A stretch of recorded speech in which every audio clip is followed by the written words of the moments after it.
खुलुमबाय गासै फोथायारि आइ आफा आरो बिदा फंबाय आरो बिबोनांमोन दिनै बे J.P.M मिनिस्ट्रिनिफ्राय आं नोंथांमोननि साफ्रोमनोबो आंनि बे गोरबोनि अननाय आरो सिबिनाय खुलुमनायखौ बावहरनाय जाबाय गोजोन्थों अनदायगाफोर दिनै आं नोंथांमोननिसिम बे मोनसे सावगारिखौ लाबोदों जाय संसाराव बयनिबो थाखाय गोनांथियानो गुबैयानो जादों रांखावरि आरो बे रांखावरिखौ लानानै जेरै गोबांथार सुबुंफ्रा जिउआव थांना थानो थाखाय आवगायलाङो आरो रांखावरि गैयाब्ला संसाराव जेरै गासैबो लामा खाना आरो बे रांखावरियानो मानसिखौ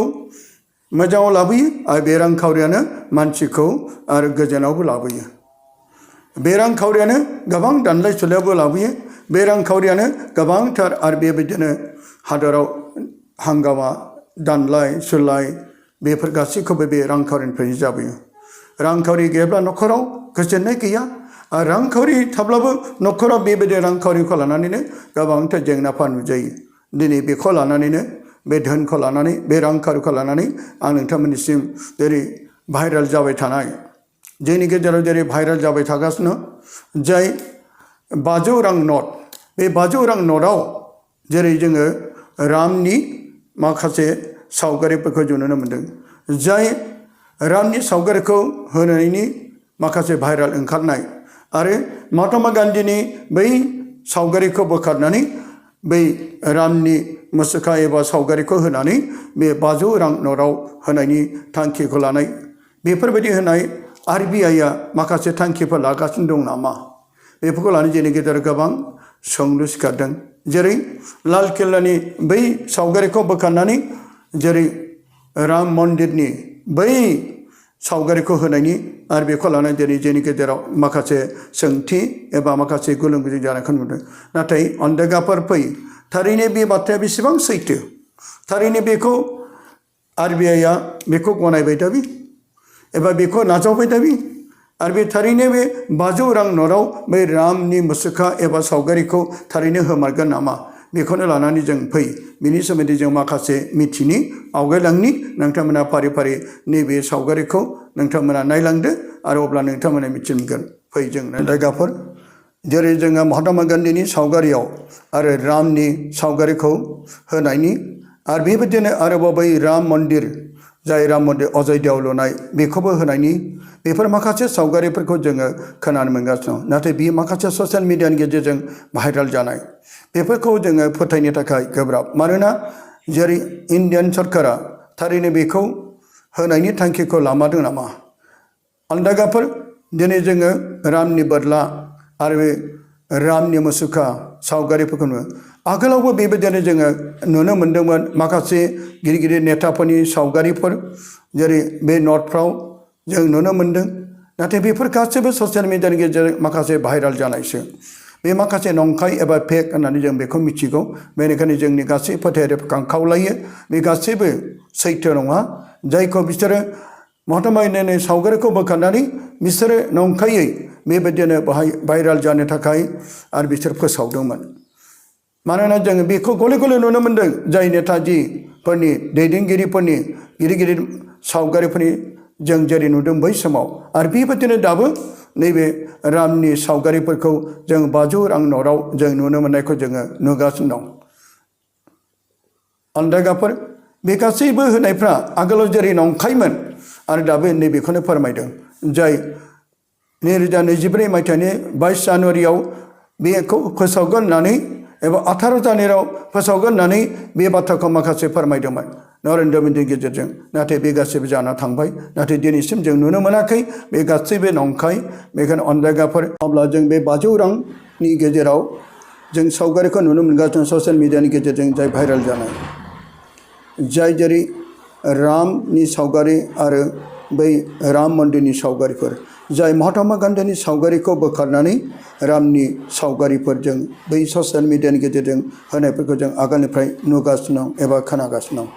गोबां जोंनि गेजेरावबो साननाय फैदों थारैनो महात्मा गान्धीनि सावगारिखौ बोखारनानै अब्ला आरोबाव बै मन्दिरफोरखौबो बै सावगारियाव होनाय जासिगोन नामा नाथाय बेफोर गासैबो फेक एबा नंखाय होननानै जों बेखौ मिथिनो मोनो मानोना ससियेल मिडियानि गेजेरजों गोबां मानसिफ्रा जेरै गाव गावनि भाइराल जानायनि थाखाय बे 500 रांखौ जेरै महात्मा गान्धी सावगारिखौ बोखारनानै बे रामनि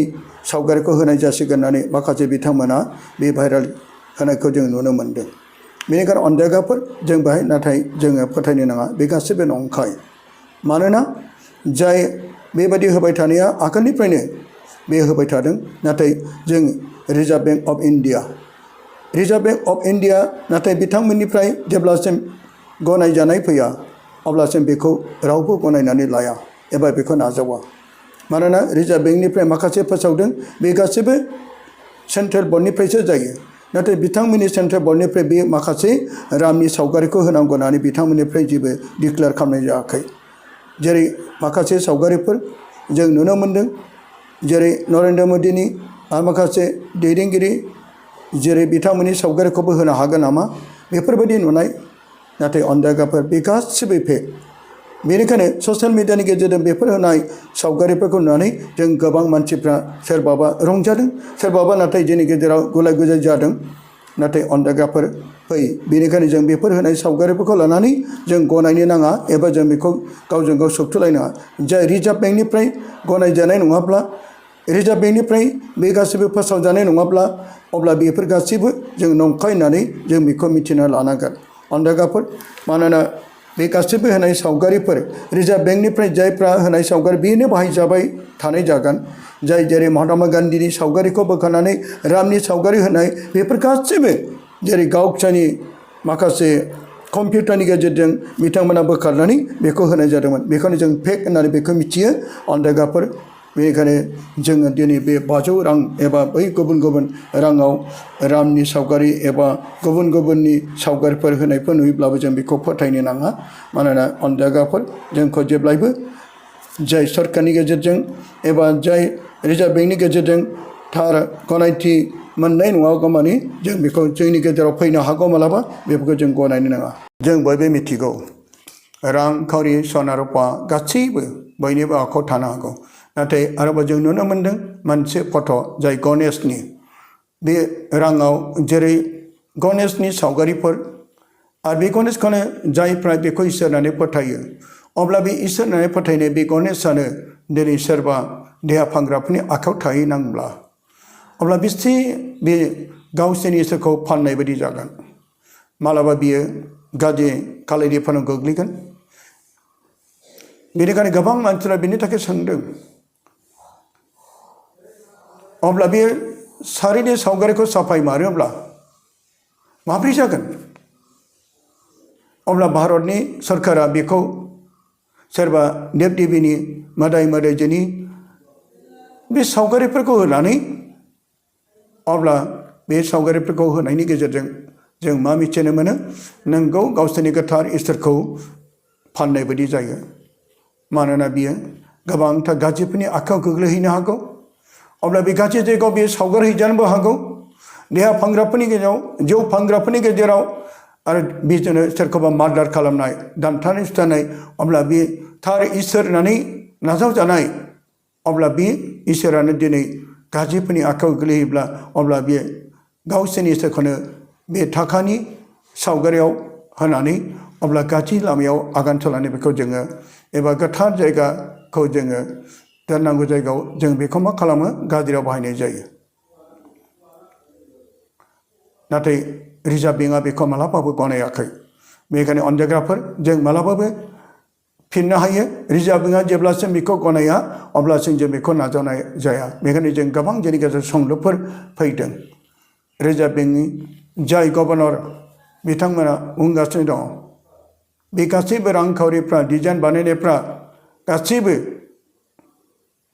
जाय सेन्ट्रेल बर्डनि आखायाव थायो। गुबुन गुबुन हादरनि गुबुन गुबुन कान्ट्रिनिफ्राय रांखावरिनि सावगारिफ्राव जों नुनो मोनो। बिथांमोना गावसोरनि गिदिर मानसिफोरनि